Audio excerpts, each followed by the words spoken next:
We are starting off with WWE, as Peacock's documentary Bray Wyatt Becoming Immortal left fans speculating about the return of Wyndham Rotunda's brother, Bo Dallas, also known as Uncle Howdy.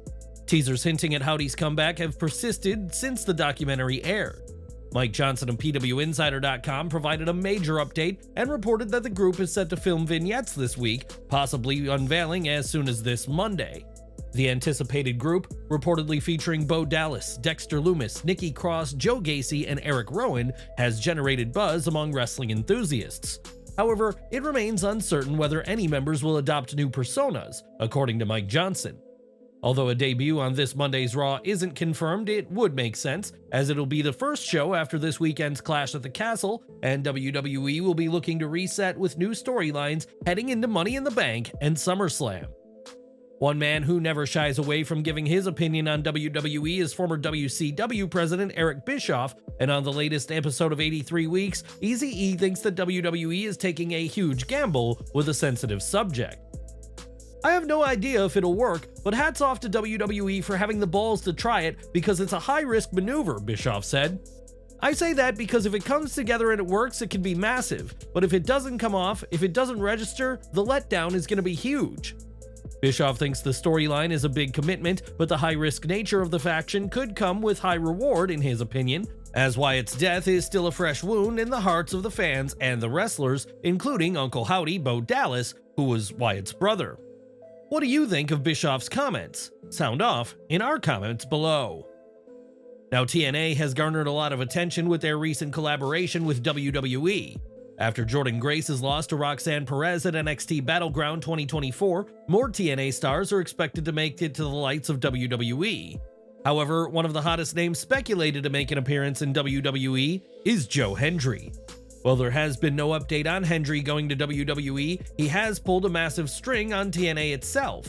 During the June 13th episode of TNA Impact, Hendry announced that he was on his way to become the best in the world and introduced Ace Steel as his manager, who undoubtedly has a lot to offer. Beginning his run with a new manager, Hendry has already got a match official. The star will face Frankie Kazarian at TNA Against All Odds tonight. Amid speculations of his appearance in WWE, the star took to X to drop a CM Punk reference, pulling out a line from the Best in the World's entrance music. "Look in my eyes, what do you see? Ace Steel managing Joe Hendry." With a new reference added, speculations of Hendry's WWE appearance have boosted up. What are your thoughts of both Ace Steel and Joe Hendry making their way to WWE NXT? Sound off in the comments below.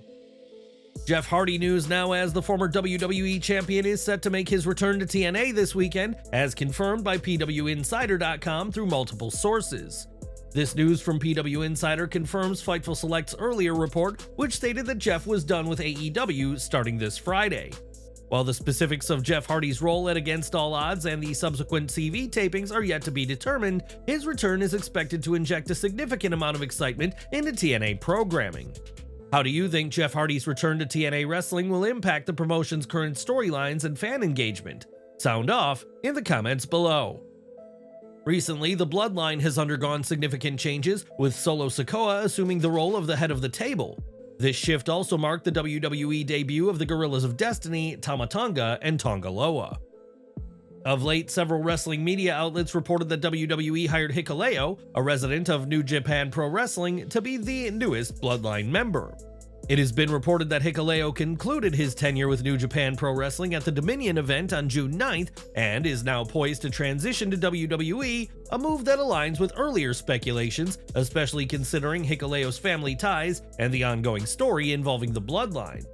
Notably, Hikuleo himself confirmed in November 2023 that he had been in talks with WWE, heightening anticipation surrounding his potential debut with the company. On June 11th, WWE filed a trademark application for Tala Tonga. The trademark registration covers several categories, and it is likely to be Hikuleo's name once he debuts in WWE.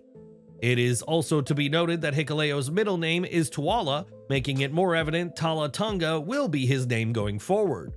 Do you feel Hikuleo will become a major addition to the Bloodline upon his debut? Let us know in the comments section below. TNA Wrestling is currently undergoing another change thanks to its working relationship with WWE. Interestingly enough, they even made a significant creative change ahead of their Against All Odds event. According to PW Insider, executive producer Ariel Schnerner is leading the day-to-day operations of TNA and has received positive feedback from talent for his effective communication skills. Schnerner maintains regular contact with the wrestlers, which has significantly improved the flow of information within the promotion. In preparation for the upcoming Against All Odds event, many talents have reported that they have been informed about their creative direction and what to expect in Chicago. This level of communication from management and creative is a relatively new development and has been positively received by the roster. We have some sad news now, as WWE Hall of Famer Ricky Morton's son Jonathan has passed away. His passing was announced yesterday, Thursday, the 13th of June 2024. Jonathan Morton, a resident of Nashville, Tennessee, died unexpectedly, and so far, no cause of death has been made official. Reflecting on his son's life, Morton noted that his son excelled in many areas, showcasing his incredible athletic abilities and dedication. He also touched many lives with his music, writing a few major country songs that resonated deeply with so many. Morton also noted that Jonathan was a huge family man, always putting loved ones first, and he was the light of his life, along with all his children. We here at Slat Rock Wrestling offer our deepest condolences to Ricky Morton and his loved ones during this incredibly sad time, as a parent should never have to outlive his children. During a Q&A on his 6 Feet Under Patreon page, The Undertaker said he wants there to be competition for WWE in the pro wrestling landscape, but he has some pretty strong doubts about AEW's viability as that competing brand. The dead man focused on Tony Khan and sounded very skeptical about the man's ability to run a wrestling company at the highest level. He said, "I don't think there is a real true leader in the locker room. I'm not sure. I have nothing against the man, but I don't know that Tony is the guy to run the company. I mean, his heart's in a good place and he wants to do something, but I just don't know that he has the acumen to run a wrestling company against the juggernaut that is the WWE. But hey, I could be wrong. There was that one other time I was wrong. I hope they get it together and we do have some competition. It's better for the wrestlers, it's better for the audience, the fans, it's better for everything." Defenders of Khan have some points in their favor, as AEW has been a very successful company under his leadership since its inception in 2019, and wiped the floor with NXT during the Wednesday Night War. But as far as being direct competition with WWE is concerned, AEW's popularity has clearly fallen from its peak level in late 2021, and the gap between the two companies has significantly widened ever since Vince McMahon and his out-of-touch booking were forced out of WWE starting in 2022. That being said, a lot of the questions about AEW's viability as a competing wrestling brand to WWE might be answered later this year when the terms of its new TV deal are announced. What do you think of Taker's comments on AEW being a competitor to WWE and Tony Khan's ability as a leader? Sound off in the comments below. WWE stars have made their way to Scotland ahead of Friday's episode of SmackDown and Saturday, June 15th's Clash at the Castle premium live event. It's shaping up to be possibly the most important weekend of Drew McIntyre's pro wrestling career because he's back in his home country and will challenge Damian Priest for the World Heavyweight Championship. It turns out that a jet-lagged McIntyre already made history on this trip by becoming the first ever active wrestler inducted into the Scottish Wrestling Hall of Fame. In a video posted by WWE on Instagram, McIntyre expressed gratitude and was seen posing with his Hall of Fame framed certificate. Now, Shane McMahon was last seen at WrestleMania 39, where he suffered a torn quad, abruptly halting his match against The Miz. Since then, he's not been seen on WWE television, but is clearly having a great time outside the realm of professional wrestling. Shane McMahon was recently spotted enjoying a baseball game between the New York Yankees and Kansas City Royals. Shane's presence was captured on camera by a user who put it on social media. The 54-year-old former wrestler was seen greeting people as he walked towards his seat in the stands. McMahon's presence is also special because he hasn't been seen in public since his WrestleMania 39 debacle when he tore his quads during a surprise match against The Miz. Following his absence from WWE after WrestleMania 39, Shane O'Mac has maintained a low profile, focusing on exploring ventures beyond the wrestling industry. With Vince McMahon completely out of the picture in WWE now, we will have to wait and see whether Shane McMahon will make his return to the company in some capacity, as fans do miss seeing him on WWE television. Of late, WCW is experiencing a huge resurgence with the release of the docuseries Who Killed WCW. Kevin Nash finds himself prominently featured due to his pivotal role in the company's history. Nash, alongside Scott Hall and Hulk Hogan, played a crucial part in WCW's rise during the Monday Night Wars by forming the NWO faction. However, his contributions to WCW's eventual downfall are also expected to be explored in the series, according to former colleagues and insiders. Despite the potentially contentious subject matter, Nash remains remarkably composed about who killed WCW.